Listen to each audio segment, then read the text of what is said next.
Bismillahirrahmanirrahim. Assalamualaikum warahmatullahi wabarakatuh. Perkenalkan, nama saya Rina Safitri, NIM 200401010071. Di sini saya akan mempresentasikan hasil jawaban ujian akhir semester saya, mata kuliah Sistem Operasi Jaringan dan Konfigurasi Server.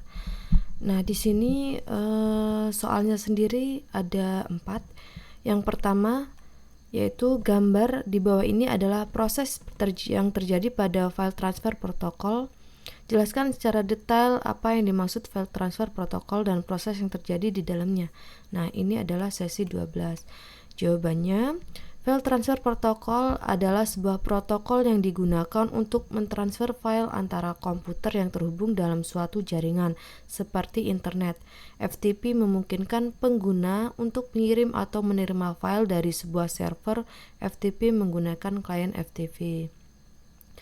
Nah, proses yang terjadi dalam FTP melibatkan beberapa elemen utama. Yang pertama ada FTP client, adalah program atau aplikasi yang dijalankan oleh pengguna untuk terhubung ke server FTP dan melakukan operasi transfer file, seperti mengunggah atau upload dan mengunduh atau download file. Kemudian FTP server merupakan komputer yang menjalankan perangkat lunak server FTP. FTP server menyimpan file yang dapat diakses oleh pengguna melalui klien FTP. Ketika klien FTP melakukan permintaan, server FTP merespon dengan memberikan akses ke file yang diminta atau menjalankan operasi yang diminta. Kemudian control connection adalah saluran komunikasi yang dibangun antara klien FTP dan server FTP untuk mengatur dan mengendalikan sesi FTP. Control connection digunakan untuk mentransfer perintah dan respon antara klien dan server, seperti perintah untuk masuk, membuat direktori, atau menghapus file. Kemudian internet merupakan media atau infrastruktur yang digunakan untuk menghubungkan klien FTP dan server FTP. FTP memanfaatkan jaringan internet untuk mentransfer data antara klien dan server. Kemudian data connection adalah saluran komunikasi yang dibangun secara dinamis untuk mentransfer data aktual antara klien dan server. Ketika klien FTP meminta untuk mengunggah atau mengunduh file, sebuah koneksi data akan dibuat untuk mentransfer file tersebut. Setelah transfer selesai, koneksi data akan ditutup. Nah, untuk proses yang terjadi dalam file transfer pada gambar menggunakan FTP adalah yang pertama, klien FTP melakukan koneksi server FTP melalui control connection. Kemudian, klien FTP mengotentikasi dirinya dengan server FTP menggunakan nama pengguna dan kata sandi. Setelah koneksi dikonfirmasi, klien FTP dapat mengirim perintah untuk melakukan operasi seperti mengunggah atau mengunduh file. Nah, server FTP merespon perintah tersebut melalui control connection. Kemudian jika perlu mentransfer data, klien dan server FTP akan membuat koneksi data tambahan. Data transfer terjadi melalui koneksi data. Nah, setelah transfer selesai, koneksi data ditutup. Sesi FTP diakhiri dengan koneksi kontrol juga ditutup. Nah, proses ini memastikan bahwa file dapat ditransfer dengan aman dan efisien antara klien dan server FTP. Kemudian untuk soal yang kedua, jelaskan perbedaan antara web server dan Apache web server. Ini pelajaran sesi ke-11. Jawabannya web server. Sebuah web server adalah perangkat lunak atau perangkat keras yang bertanggung jawab untuk melayani permintaan HTTP dari klien, seperti browser, web, dan mengirimkan konten web yang diminta. Fungsi utama dari web server adalah menerima permintaan HTTP dari klien, memprosesnya, dan mengirimkan kembali respon HTTP yang sesuai. Respon ini bisa berupa halaman web HTML, gambar, dokumen, atau jenis konten web lainnya. Kemudian contoh web server lainnya termasuk Nginx, Microsoft, kemudian ada Lightspeed. Kemudian Apache web server adalah salah satu web server yang paling populer dan banyak digunakan di dunia, dikembangkan dan dipelihara oleh Apache Software Foundation. Apache adalah perangkat lunak web server yang bersifat open source, artinya kode sumbernya dapat diakses dan dimodifikasi oleh siapa saja sesuai dengan lisensi yang diberikan.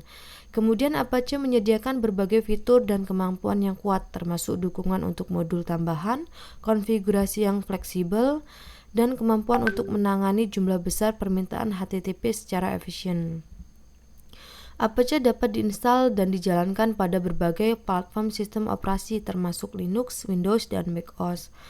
Kemudian selain menjadi web server, Apache juga sering digunakan sebagai platform untuk membangun aplikasi web dinamis dengan menggunakan bahasa pemrograman seperti PHP, Python, dan Perl. Jadi perbedaan utama antara web server secara umum dan Apache web server adalah bahwa web server adalah kategori umum dari perangkat lunak atau perangkat keras yang melayani permintaan HTTP, sedangkan Apache web server adalah salah satu implementasi spesifik dari web server yang populer dan banyak digunakan di seluruh dunia. Kemudian untuk soal yang ketiga, jelaskan apa yang dimaksud dengan shell, file system, dan Dutch.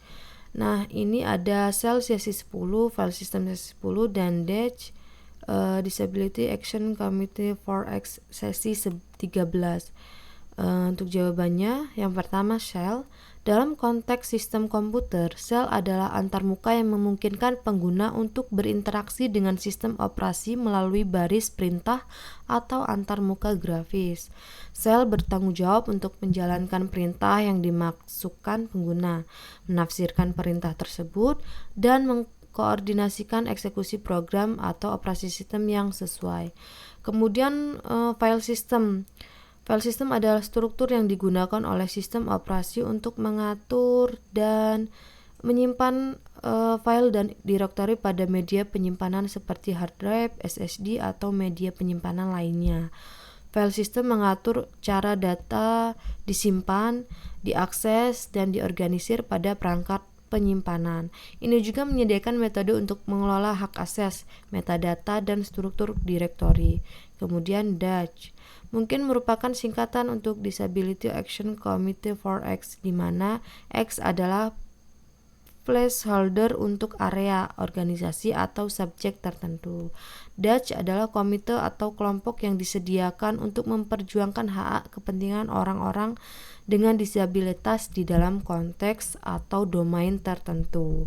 Nah, kelompok seperti ini dapat bekerja untuk memastikan aksesibilitas, inklusi, dan perlindungan hak-hak individu yang memiliki disabilitas dalam lingkup yang sesuai dengan fokus atau mandat mereka. Untuk soal yang keempat, carilah 3 jurnal teknologi informasi terkait sistem operasi jaringan dan konfigurasi server. Jelaskan dari ketiga jurnal tersebut. Masalah yang diangkat dalam tiap jurnal, nilai inovasi dari tiap jurnal, kemudian hasil dan manfaat penelitian dari tiap jurnal. Jawabannya untuk jurnal yang pertama, di sini kan kita mencari 3 jurnal. Jurnal yang pertama yaitu yang berjudul Implementasi Sistem Monitoring Jaringan dan Server menggunakan Zabbix yang terintegrasi dengan Grafana dan Telegram. Penulisnya adalah Muhammad Aliul Husna dan Ferani Rosyani. Tahunnya 2021. Kemudian masalah yang diangkat dalam tulisan tersebut adalah keterbatasan dalam pemantauan manual jaringan yang dapat menyebabkan keterlambatan dalam mendeteksi gangguan serta kebutuhan akan solusi yang memungkinkan pemantauan yang kontinu dan efisien untuk menjaga kinerja jaringan dan mengurangi dampak gangguan pada layanan. Untuk nilai inovasinya sendiri adalah implementasi sistem monitoring jaringan yang terotomatisasi menggunakan Zabbix dan Grafana serta integrasi notifikasi via Telegram. Ini memungkinkan pemantauan kinerja jaringan secara efisien, deteksi cepat masalah, dan visualisasi data yang mudah dimengerti, memberikan peningkatan dalam pengelolaan jaringan dan pengalaman pengguna. Kemudian untuk hasil dan manfaat penelitiannya sendiri adalah implementasi sistem monitoring jaringan yang terotomatisasi dengan Zabbix dan Grafana serta integrasi notifikasi melalui Telegram. Manfaatnya adalah peningkatan efisiensi dalam pemantauan jaringan, deteksi cepat masalah, visualisasi data yang mudah dimengerti, peningkatan ketersediaan layanan, dan pengalaman pengguna yang lebih baik.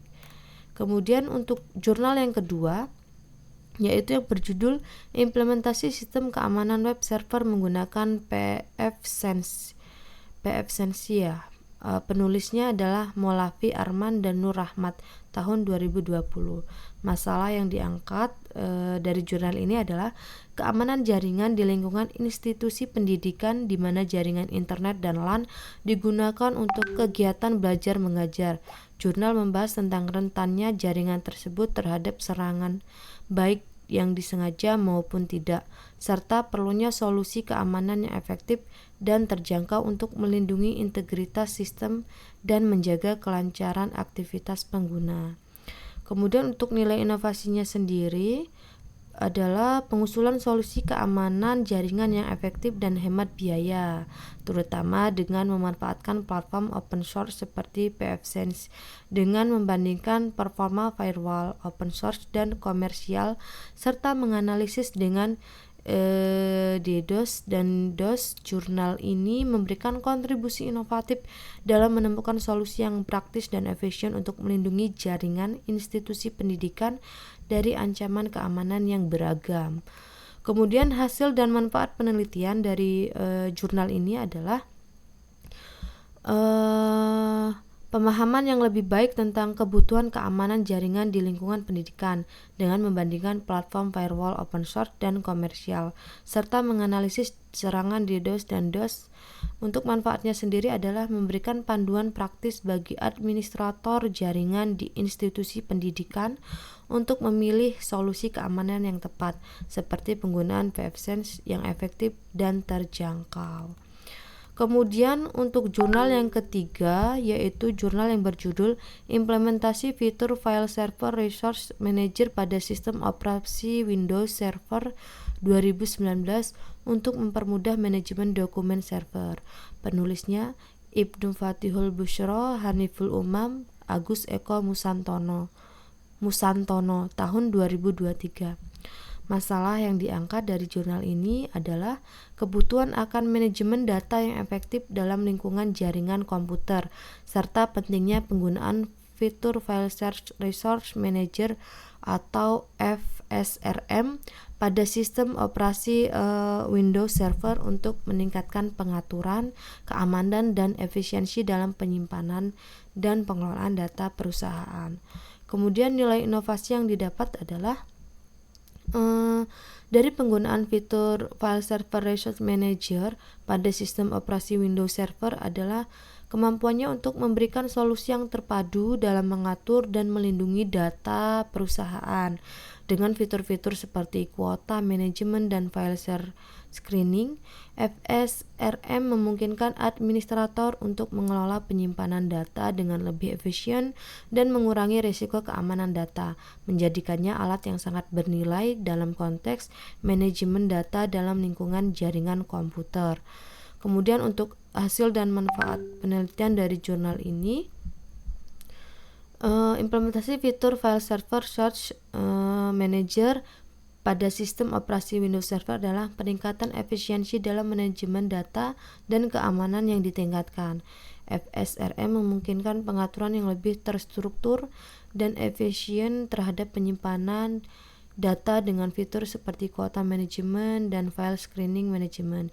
Ini tidak hanya mengoptimalkan penggunaan penyimpanan, tetapi juga membantu dalam pencegahan kebocoran data dan serangan malware yang pada gilirannya meningkatkan produktivitas dan keamanan sistem secara keseluruhan. Mungkin itu saja yang dapat saya presentasikan. Semoga dapat memenuhi kewajiban saya